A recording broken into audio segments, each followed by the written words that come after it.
Marcelo Costa de Andrade is Brazil's most notorious serial killer. Just mention of his name is enough to strike fear in the hearts of natives of Niterói. He was known as O Vampiro de Niterói, a name which translates into the vampire of Niterói. And as you would expect, he was given this name because he used to drink the blood of his victims. The life of Marcelo Costa de Andrade is as tragic as it is disturbing. Born into a family of poor migrants, Marcelo grew up in Rochina, one of the slums of Rio de Janeiro. Life was not fair to this young man. Growing up on the streets of Rochina molded de Andrade into a cold-blooded killer that he became. Rochina is a place ravaged by poverty, drugs, buggery, and gangs. De Andrade took in every inch of the ambience of Rochina, embodying all of its decadence. At the age of 10, Marcelo was sexually abused. This was a traumatic event that will define the rest of his life and give birth to the monster that he became. 4 years after the suffering from sexual abuse, Marcelo turned into prostitution to make money. At the age of 16, he started a homosexual relationship with a much older man and was reported to have attempted to rape his 10-year-old brother. At the age of 23, after ending his homosexual relationship, he moved back to his mother's house, picked up a normal job, and attended church regularly.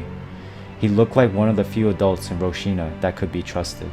He loved to be around children, always discussing his faith with them. Little did the people of Rochina know what this was all a cloak of deception, a foil for the true beast that he had become inside. All the years of physical and sexual abuse and the sheer decadence de Andrade had been exposed to had sown a demonic seed in him, one that will turn him into a true monster, the worst that Brazil had ever seen. It all began when de Andrade met a 14-year-old boy, a transvestite. De Andrade paid this 14-year-old to have sex with him in a hotel. After his first encounter with the boy, de Andrade burned with so much lust that he wanted to have a second time with the underage teen.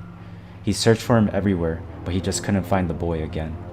Caged in his unbridled lust for this young boy, de Andrade let himself loose, forcing himself on the other younger boys he came across. He started luring numerous young boys to dark, deserted spots where he would brutally rape them and murder them in cold blood.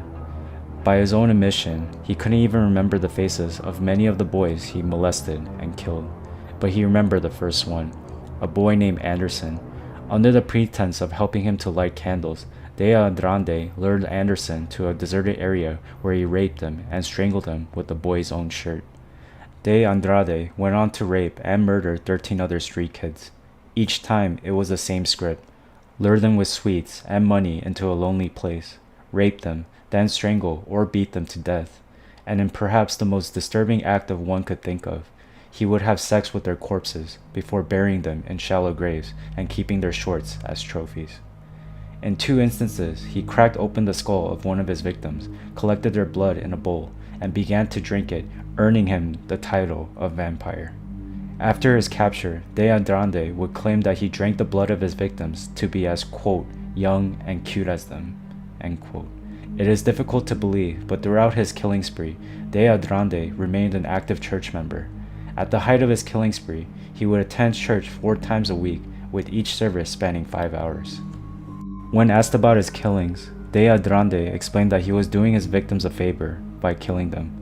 He said that heaven was a better place than the dangerous slums the children were living in.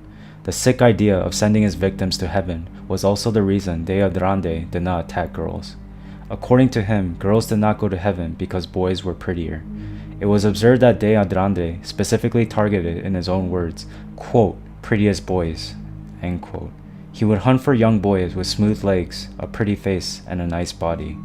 Some people believe that de Andrade's religious devotion played a vital role in his thirst for blood.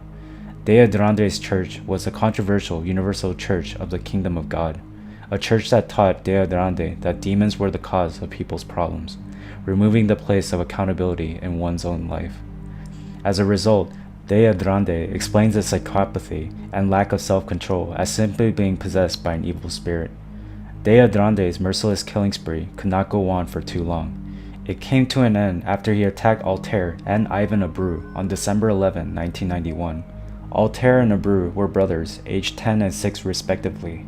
They perfectly fit the profile of de Andrade's victims. De Andrade picked the brothers up and offered them $20 to assist them in lighting candles at the church, the exact same script. Unaware of what was to befall them, Altair and Abreu agreed to follow De Andrade. What ensued afterwards was sheer horror. After forcing himself on the brothers, De Andrade strangled Abreu to death right in front of his brother. De Andrade then turned to Altair and told him, quote, "I have sent Ivan to heaven. I love you." End quote. Altair would later recall that he was so overcome with fear that he couldn't run. He gave himself to De Andrade out of fear for his own life. They spent the night together, and the following morning, Altair managed to escape. He went straight to his mother to narrate what had happened. The police were notified, and 2 days after the event, Marcelo Costa de Andrade was arrested. Eventually, De Andrade confessed to the killing of all 14 of his victims, while leading the police to the sites where he buried each one. After further examination, De Andrade was declared insane on April 26, 1993. He was placed in Heitor Carillo, a psychiatric hospital in Rio, where he was evaluated annually. In January 1997, De Andrade escaped from the asylum when a guard carelessly left the door open. Fortunately, he was found just 12 days later before he could cause any more trouble. He now stays at Henrique Roxo, a hospital in Rio de Janeiro. The brutal acts of Marcelo Costa de Andrade remain chilling and fearsome to this day. This was a man whom society failed on all sides, a monster created in the slums of Rio de Janeiro who will forever be known as the Vampire of Niterói. For more chilling videos like this one, be sure to hit the subscribe button and the bell icon so you never miss an upload. If you did enjoy the video, hit the like button and comment down below what chilling stories you'll like me to go over next. Thank you very much for watching, and I'll catch you guys in the next video.